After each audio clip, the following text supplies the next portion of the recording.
শিক্ষামন্ত্রী মহিবুল হাসান চৌধুরী নওফেলের চট্টগ্রামের চশমা হিলের বাসায় হামলা চালানো হয়েছে। খবর পেয়ে অতিরিক্ত পুলিশ ঘটনাস্থলে যাচ্ছে। শনিবার সন্ধ্যা 6:30টার দিকে চট্টগ্রাম নগরের 2 নম্বর গেট এলাকায় বৈষম্য বিরোধী ছাত্র আন্দোলনের মিছিল পৌঁছালে সেখান থেকে একটি অংশ মেয়র গলির দিকে অগ্রসর হয়। এরপরই চশমা হিলের বাসায় হামলা চালানো হয়।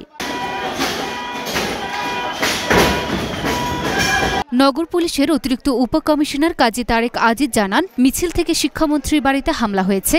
তারা কয়েকটি পুলিশ বক্সও ভাঙচুর করেছে। শিক্ষামন্ত্রীর বাসা 2 নম্বর গেটের মূল সড়ক থেকে আধা কিলোমিটার দূরে। নওফেল চট্টগ্রাম সিটি কর্পোরেশনের সাবেক মেয়র প্রয়াত ABM মহিউদ্দিন চৌধুরীর ছেলে। জানা যায়, বিকেল 5:30টার দিকে চট্টগ্রাম 10 আসনের সংসদ সদস্য মহিউদ্দিন বাচ্চুর ওয়াসার মোড়ের নির্বাচনী কার্যালয়ে ভাঙচুর ও আগুন দেন আন্দোলনকারীরা।